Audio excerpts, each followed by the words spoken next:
Hello, I am MichaelFeeley, and welcome once again to this week's podcast, The Secrets of Da Vinci. So, codes and secrets have always been my passion.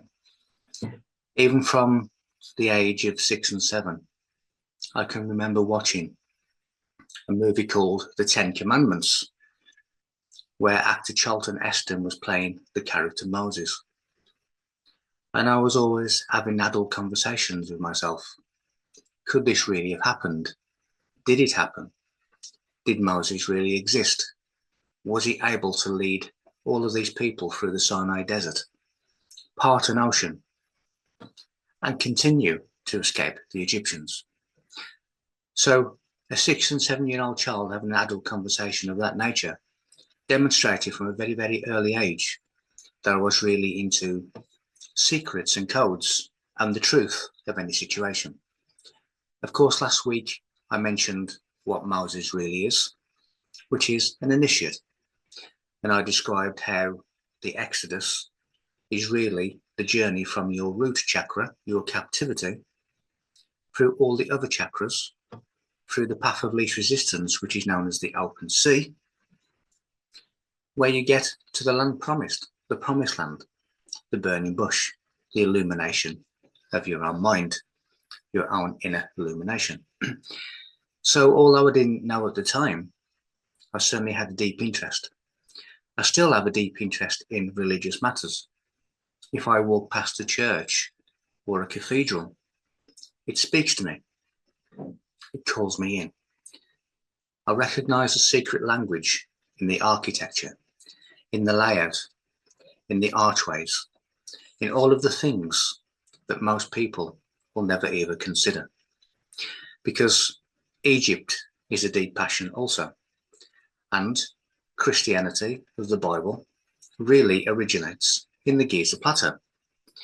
So it has always been a curiosity to know, to go into my room as a child and as a teenager, to sit there in silence, just contemplating, just looking out of the window to the limitless gaze that my mind could take me.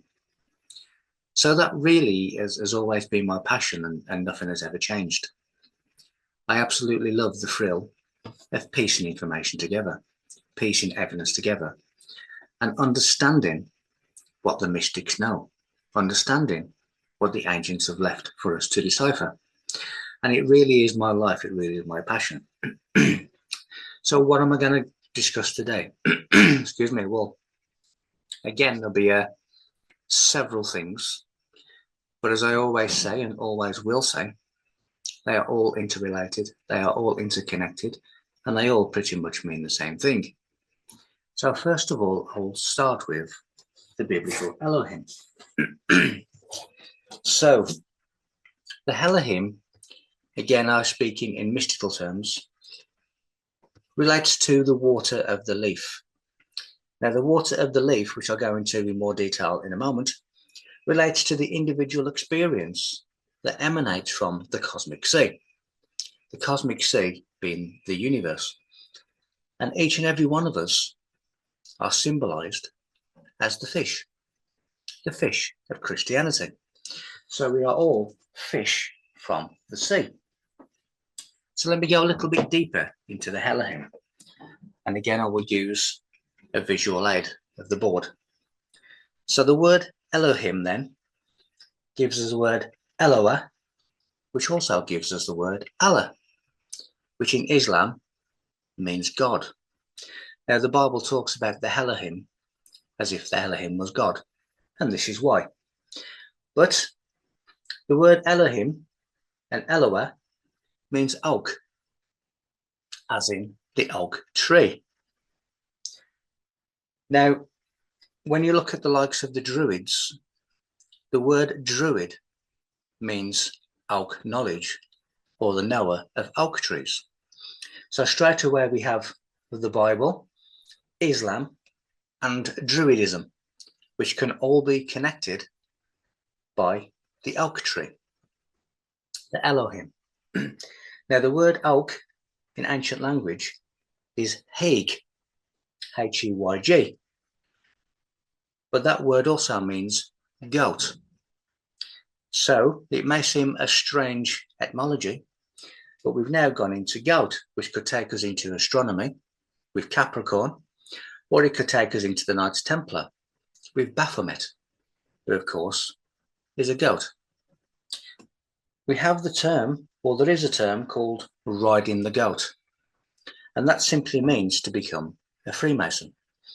So now, not only can we connect Christianity to Islam to Druidism, but we can now also connect Freemasonry.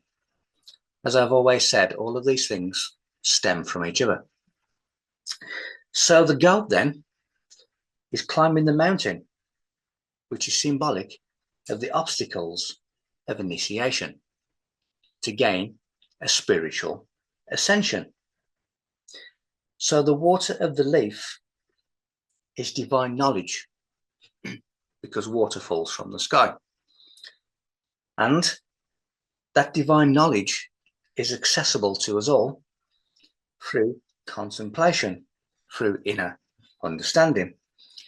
This is what I was doing alone in my room, contemplating, inner understanding, questioning reality. So the leaf then relates to the human mind or the soul, which can be opened to a higher wisdom when properly cultivated. The proper cultivation relates to that self-development, that self-improvement, that ascension, that evolution through knowledge, through attaining wisdom. The water is divine knowledge. It is the key to accessing divine knowledge which lies within oneself. And we can get that, we can discover that through introspection, because everything is within. Now, in mysticism, there are two paths to wisdom, which is water and fire. So the water of the leaf, the Elohim, relates to the individual experience as we come out of the cosmic ocean to become an individual expression, the fish from the sea. So that is your biblical Elohim. It is each and every one of us. It connects to the oak tree. It connects to Islam. It connects to Druidism. It connects to Freemasonry. And all of them connect to ancient Egypt. So now I will move on to Egypt.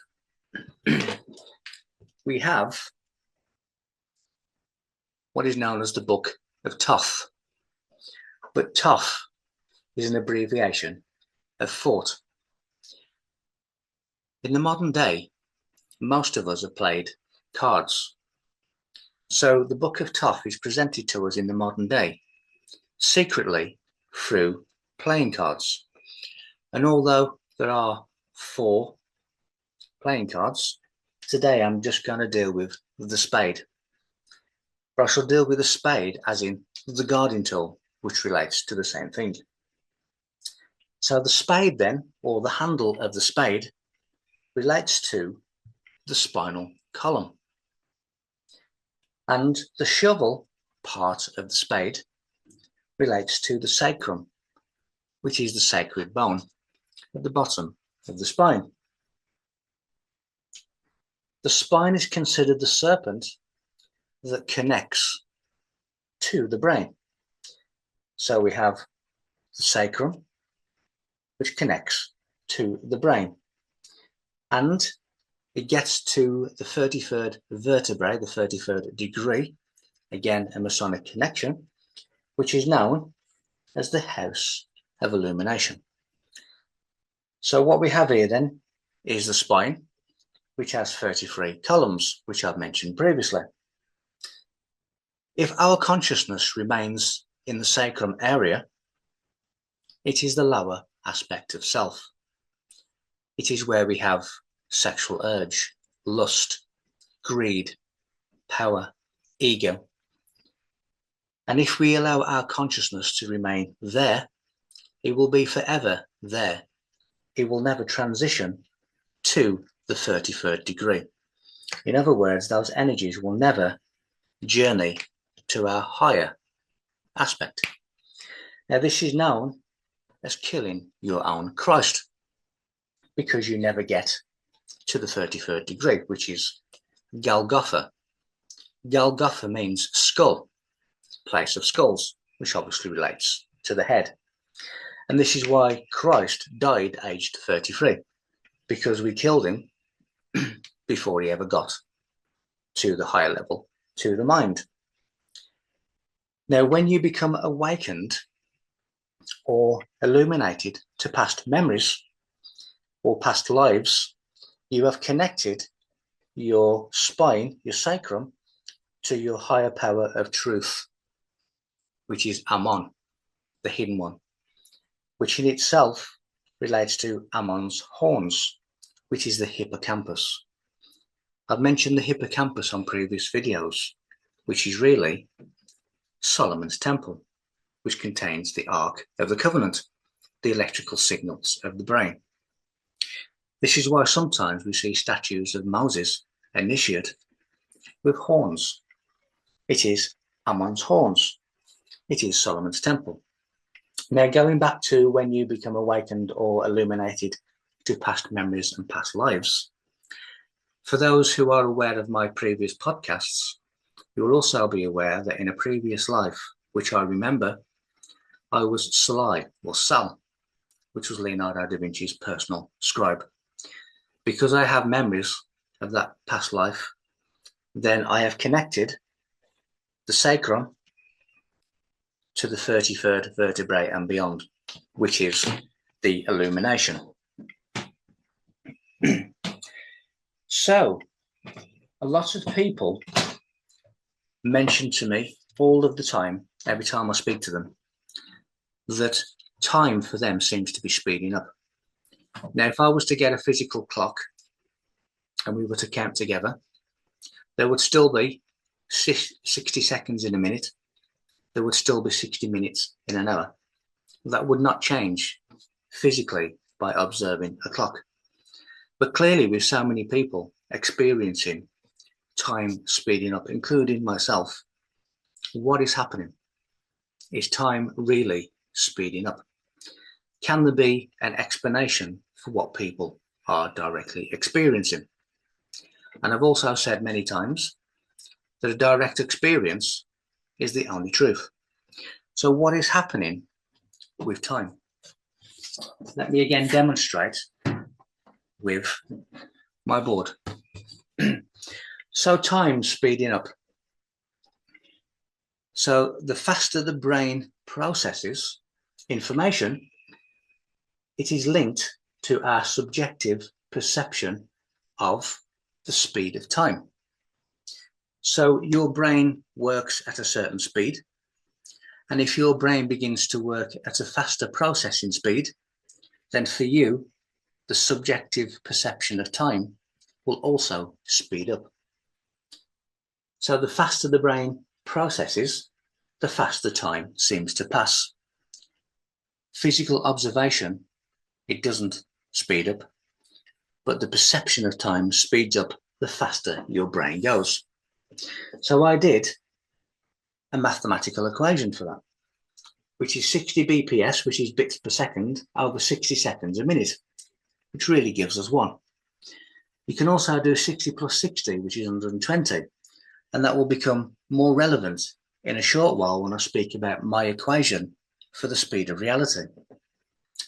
So the time and the brain processing is the same thing. Time is a subjective perception of the brain. So that then leads me on to, if you have super brain speed, then it gives a perception of no time. So what is the relevance of this? I have seen countless strange craft in our skies. Some people call them UFOs, some call them by different names. I have seen them, they are there. And now that these UFOs are flown by the power of thought, the thought of the pilot. So, if UFOs are flown by the thought process of the pilot, if that pilot has super fast brain processing speed, they would have the perception of no time at all. Mathematically, 0t, 0 time. So, no matter how big the distance or how far the distance between point A and point B, it would take no time to get between the 2 points because there would be no perception of time. So therefore, 0 time over d over distance would not exist. This is how they can travel for many miles, but no time has passed. This is maybe why when people have a time loss, when they experience being what they call abducted or taken to other places, time for where they are doesn't change. But when they come back to Earth, they may have lost days, months, or even years. Because time is a perception. It is connected to the processing speed of the brain. And when that brain speeds up for whatever reason, through an awakening, through higher understanding, through the need to understand things more quickly, when this happens, time seemingly speeds up. So if you're one of those people who have experienced this and you wonder where the days are going, you wake up in the morning and there seems to be nothing in between going to bed at night, then you are one of these people whose brain has sped up. This is why time seemingly speeds up. On the subject of time, a number of years ago, in one of my quiet moments again, I thought about reality and what reality truly is. Is it real? Is what we are seeing actually what reality looks like? Of course it isn't. If we could see true reality, we would see filaments of light. Now, humans in the spiritual realm look like eggs within these filaments of light. And the more that you develop yourself, the more that you evolve yourself, the brighter this egg becomes. So in the spiritual realms, if you are illuminated, then you shine so bright that you cannot be missed. So this is how we are seen in the spiritual realms. So the reality that we see is information from the senses passed to the brain, which then creates a reality, a familiar reality, largely from its memory. It is not what is true. We are also told that we have 5 senses, when in reality we have one sense that is expressed 5 different ways. And that sense is the sense of touch. So a few examples. Light touches the eyes. Sound touches the ears. Smell touches the nose. Taste touches the mouth. So there are 5 expressions of one sense, the sense of touch. But this sense takes information from the universal data and it passes it onto the brain, which creates what we see. But what we see is very limited. It is contained within that 5 sense consciousness. So all of these thoughts are what I had in relation to a mathematical equation for the speed of this reality that we see. And this is what I came up with. Please bear in mind that there are more mathematical equations to this equation, and these mathematical equations bridged the maths that you will see. This indeed is in brief my equation for reality. As I said, there's much more to it, but I've just done a summary of my findings. So what I did is, through known science, I worked out that time should be over the speed of thought. So science tells us that thought is the equivalent of 120 miles per second. Obviously, the number 60 relates to our perception of time. So that being the case, I did this mathematics, 120 times 60, which gives us 7,200. The square root of 7,200 is an extremely long number, but unbeknown to me at the time, was to be extremely significant. That long number, and please forgive the numbers, but it was 84.85,281,374,2386. That is the square root of 7,200. Within that, when we do a square root of 60, it has a square factor of 3,600, which is the square root of time, square root 60. So in essence, the speed of reality is the square root of 60, which equals 7.7, and then there was a series of other numbers, which equals 3.33333 meters per second. Now, you will note that 3.3 is also the measurement of a meter, 3 feet, 3 inches, and it is a universal consciousness measurer. So all of this relates to the measuring of consciousness within the universe, but also the speed of reality. Now, the word universe is one verse, and a verse relates to a metrical rhythm. Metrical relates to the meter. So it was all beginning to come together and complement each other. Now, the International Space Station orbits Earth at 7.7 kilometers a second. So even the International Space Station has the same mathematics in its orbit as my speed of reality. Is this a coincidence? I doubt very much that it is. So now going back to the significance of this long number. And in order to do that significance, I shall read from one of the chapters of my book, The Movement, Illumination of the World. So please forgive that I'm not looking at the camera for this. So in the book, I put that in 1975, researcher Wesley H. Bateman discovered what he called the Ra system, which was a mathematical system used by the original architects in defining measurements of ancient structures. The Ra system is a mathematical system of formatted frequency. There are 9 Ra formats that are close to the value of the square root of 2. Bateman categorized these into colors, such as white, red, blue, all of which have a different resonant frequency.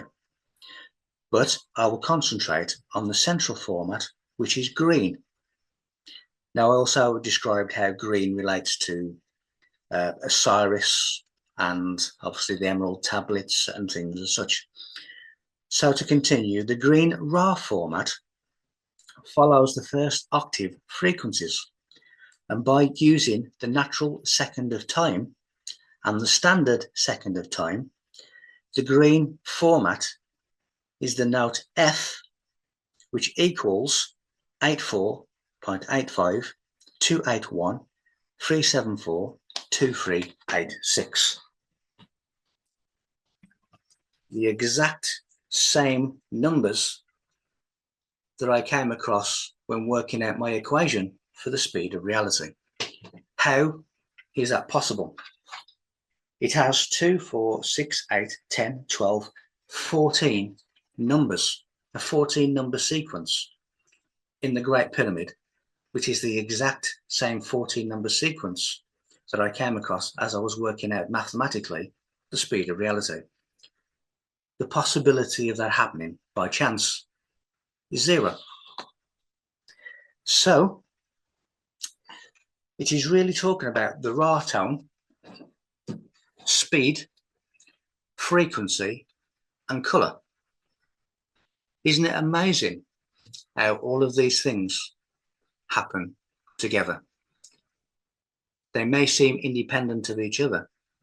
They may be done at different times, but they all relate to the same thing. So how could it be that the speed of reality relates to the sounds, the sonics of the Great Pyramid? Now, just to show how true that this is, on the 16th of September 2009, Alan Stephen Howarth filed a US patent, and I put the application number in the book, for a frequency spectrum conversion to natural harmonic technology. In essence, a machine that can replicate the frequencies and vibration created within the pyramids, and were deliberately placed into the design of these great structures by the original builders. Now, the wording of that patent is such: process of converting standard music notes to raw format musical notes, comprising inputting a signal of standard musical notes, analysing the frequency of each note in the signal, selecting a raw format natural harmonic resonance, and converting the frequency of each note to a raw format frequency and outputting a signal of natural music. Even a patent was legally granted for these findings. Personally, I think it's a little bit of a cheek to patent something that the Egyptians worked out, something that is inside the Great Pyramid. For someone in the modern day to say, this is now mine, is really taking the mick. However, it reinforces and validates my speed of reality, what Mr. Bateman found in the raw format, this 14 sequence number, and of course the subsequent patent in 2009. I get messages, I get channeled information, and this information is often validated in many different ways. So today I covered the biblical Elohim, which is really the water of the leaf. It is an individual expression from a universal soul, which is expressed in multiple different ways. That is symbolized by the fish of Christianity, because a fish, although it may be in a school, is still an individual within the ocean. And we are that individual expression that comes from the cosmic ocean, the cosmic sea. I connected the Elohim to Islam, to Allah, to the Druids, to Freemasonry, to the Knights Templars. I then moved on in relation to time seemingly speeding up, saying that to look at a clock physically, there would still be 60 seconds in a minute, there would still be 60 minutes in an hour, there'd still be 24 hours in a day. However, the perception of time speeding up is related to the speed of your brain process. And the faster that brain begins to process, the faster time seems to pass. I then took that on to UFOs being driven by the thoughts of the pilot. No buttons, no levers, just the thought of the pilot. And that the pilot has a super brain capacity, a super brain speed, which means that there would be the perception of zero time. To travel between A and B, no matter how far apart they were, it would still give the perception of having no time. I then moved on to my equation for the speed of reality and how it relates to the frequencies within the Great Pyramid. You can imagine when I came across that 14-digit number, and several months later, I came across it once again in relation to the Great Pyramid. I was quite taken back by the coincidence, which was not a coincidence. I will say, and I will continue to say, nothing is separate. Whether it be the 4,200 recorded religions of the world, whether it be the monuments and the monoliths of the world, albeit in a different part of the world, a different shape, attributed to a different culture. It is the same group of advanced beings that spread across the world, and wherever they disembarked is where you find the monuments and the monoliths of the world. It contains the same secret information, regardless of the shape, regardless of the location. In future podcasts, I will extend this to how monoliths and monoliths on other planets of the solar system tell you how to find the monuments and monoliths on Earth mathematically and precisely. But that will be for another time. Until that time, have a great week. I will see you next time. And always remember, all things, the basis of all mystical teachings, relate to the self-development of you. Thank you very much for watching. I have been MichaelFeeley, and this has been The Secrets of Da Vinci. Take care and see you next week.